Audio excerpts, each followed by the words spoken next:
tentang protista mirip hewan atau protozoa.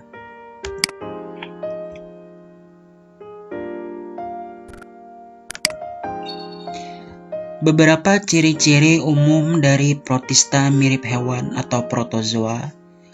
Yang pertama yaitu organisme ini adalah uniseluler atau bersel tunggal, berukuran kecil atau renik, eukariotik atau memiliki membran nukleus, hidup soliter atau sendiri, ataupun berkoloni ataupun berkelompok, kosmopolit atau terdapat di mana-mana, umumnya tidak dapat membuat makanannya sendiri atau bersifat heterotrof, bersifat holozoik atau memakan partikel organik, makan dengan cara fagositosis, yaitu memasukkan atau mengabsorpsi makanan ke dalam tubuh atau sel melewati membran plasma.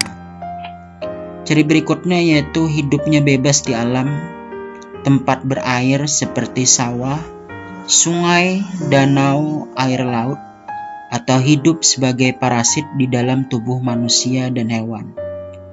Dapat membentuk sista untuk bertahan hidup, alat gerak berupa pseudopodia, silia, atau flagella.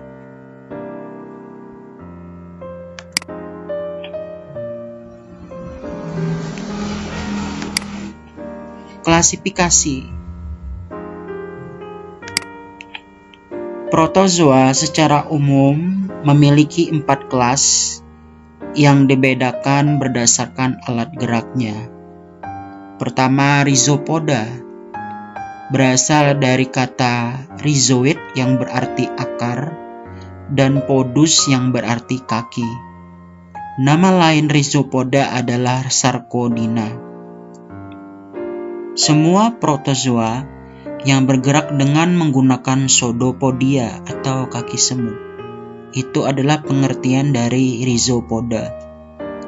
Kemudian ada flagellata. Flagella artinya cambuk. Nama lain dari hewan ini, protozoa mirip hewan ini adalah Mastigophora. Semua protozoa yang bergerak dengan menggunakan flagella atau cambuk, itu merupakan pengertian dari flagellata. Ciliata, berasal dari kata cilia yang berarti rambut getar. Nama lainnya adalah Ciliophora atau Infusaria. Semua protozoa yang bergerak dengan menggunakan silia atau bulu getar disebut sebagai ciliata. Sporozoa, berasal dari kata spora yang berarti alat reproduksi yang dapat tumbuh menjadi individu baru. Semua protozoa yang tidak memiliki alat gerak khusus dan berkembang biak dengan spora disebut dengan sporozoa. Lebih jelasnya adalah rhizopoda hidup di air tawar, air laut, tempat-tempat basah, dan sebagian ada yang hidup dalam tubuh hewan atau manusia. Nah, contoh yang paling mudah diamati terdapat pada gambar di samping ini, yaitu amoeba proteus.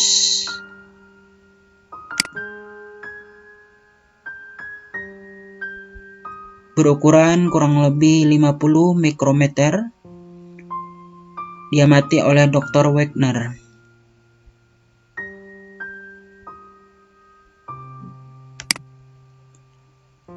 Kemudian flagellata. Flagellata terbagi atas 2, yaitu phytoflagellata, yaitu flagellata yang dapat berfotosintesis karena memiliki klorofil. Contohnya adalah Icklina viridis dan Polpox globator. Pada video yang tampak di samping ini adalah contoh dari Icklina viridis dengan ciri khasnya yaitu memiliki bulu cambuk dan bintik merah. Kemudian Ada Pavlov's globator dengan ciri khasnya yaitu berbentuk bola dan berwarna hijau karena memiliki klorofil.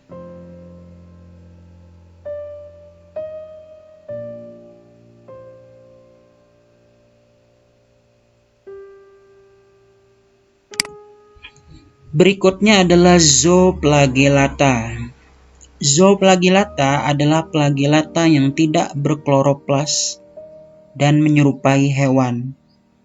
Sebagian besar Zooflagellata bersifat parasit, walaupun ada juga yang hidup bebas. Contoh dari Zooflagellata adalah Trypanosoma gambiense. Ini adalah flagellata yang menyebabkan penyakit. Kemudian struktur tubuh. Pertama kita akan membahas tentang struktur tubuh dari kelas Rhizopoda. Struktur tubuh spesies yang mewakili dari Rhizopoda adalah amuba.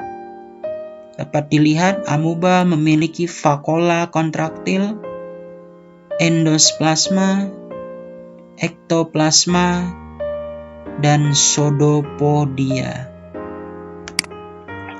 Adapun penjelasannya, struktur tubuh amuba SP terdiri dari membran sel dan sitoplasma.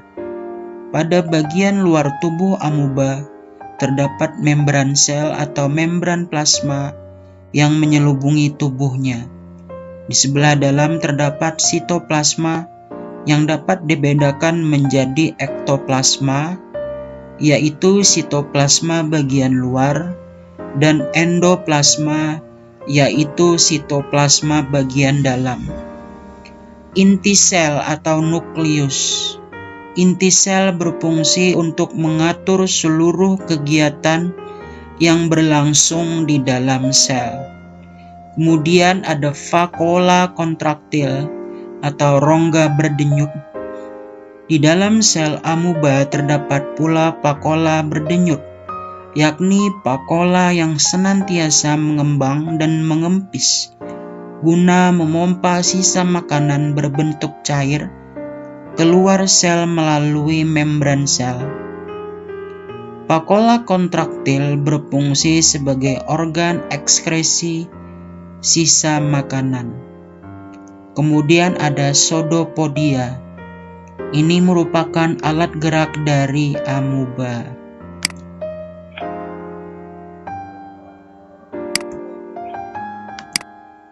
Kemudian kita lanjutkan ke struktur tubuh flagellata. Adapun spesies yang mewakili adalah Euglena viridis.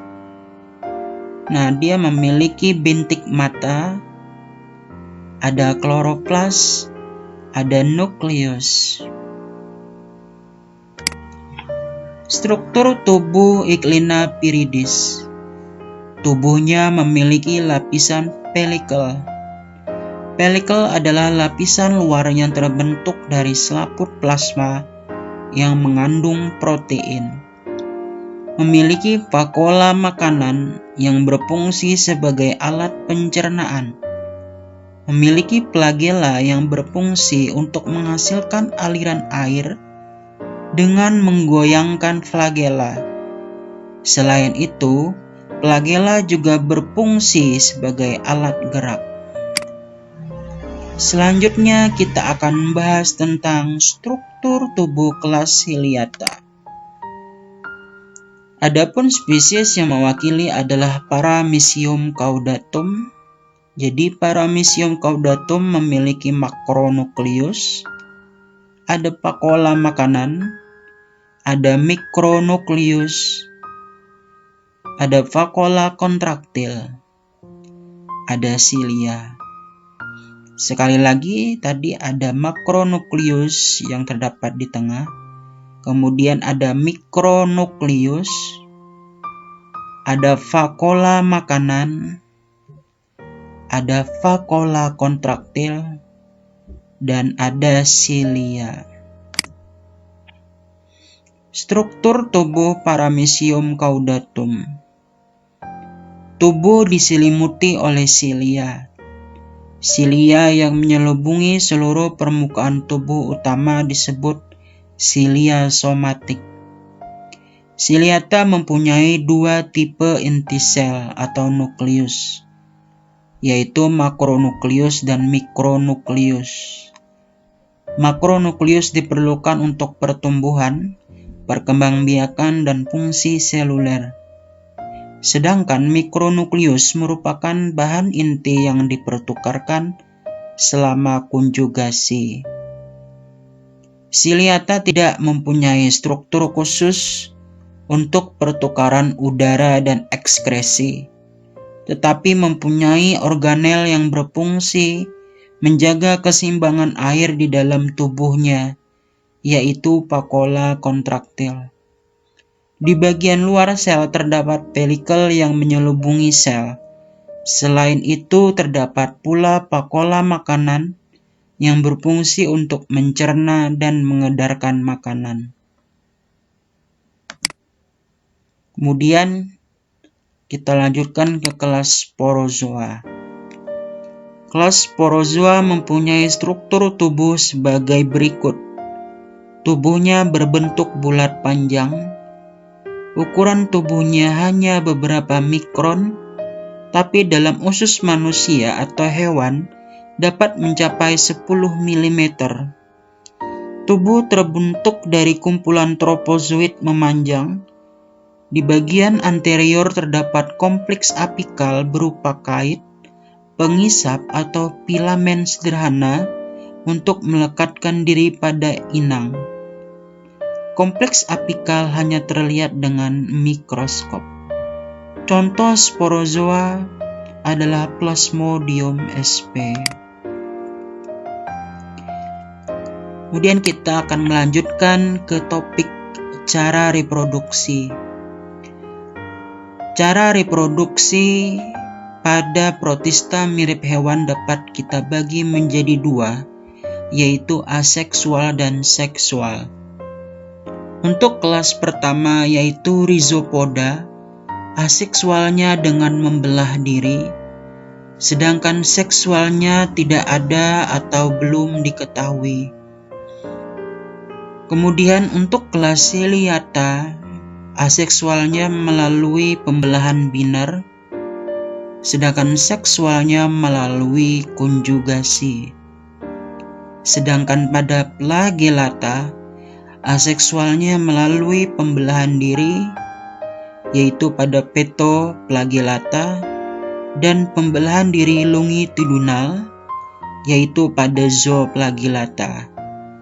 Sedangkan seksual dengan konjugasi, terutama pada Pitoflagellata. Adapun untuk sporozoa, aseksualnya melalui mekanisme berikut.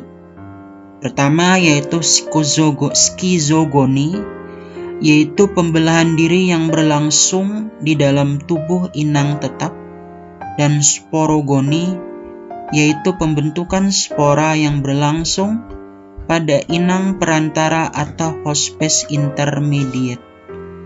Seksual melalui persatuan gamet jantan atau makrogamet dan gamet betina atau mikrogamet. Kemudian peranan. Adapun peranan protozoa yang menguntungkan, pertama yaitu mampu mengendalikan populasi bakteri, karena protozoa merupakan konsumen dari bakteri. Kemudian sumber makanan hidup. Di perairan, sebagian besar protozoa berperan sebagai plankton atau zooplankton dan bentos yang menjadi makanan hewan air, terutama udang, kepiting, ikan, dan lain-lain. Sebagai indikator minyak bumi, yaitu pada fosil foraminifera, menjadi petunjuk sumber minyak gas dan mineral. Kemudian sebagai bahan penggosok endapan radiolaria di dasar laut yang membentuk tanah radiolaria dapat dijadikan sebagai bahan penggosok.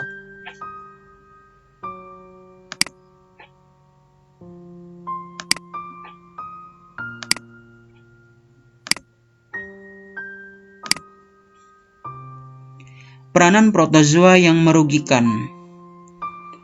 Protozoa dapat menyebabkan berbagai penyakit yang timbul pada hewan dan manusia.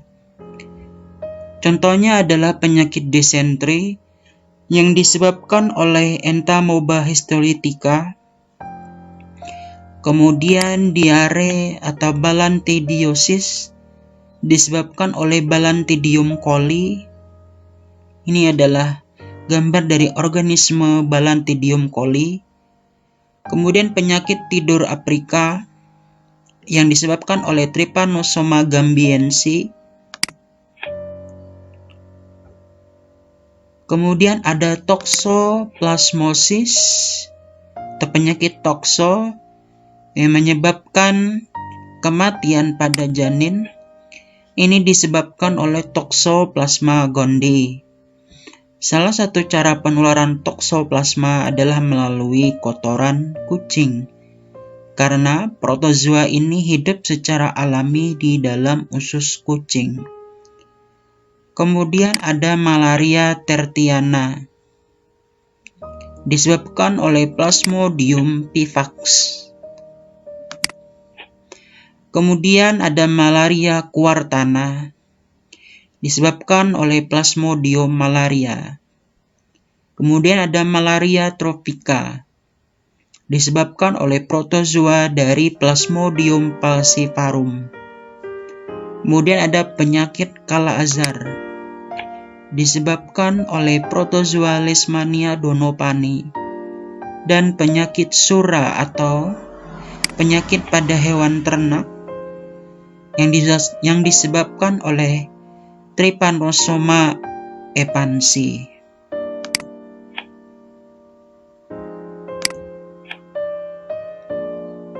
Demikian pokok pembahasan mengenai protista mirip hewan yang ditampilkan melalui media e-learning yang saya buat sendiri. Terima kasih atas perhatiannya. Wassalamualaikum warahmatullahi wabarakatuh.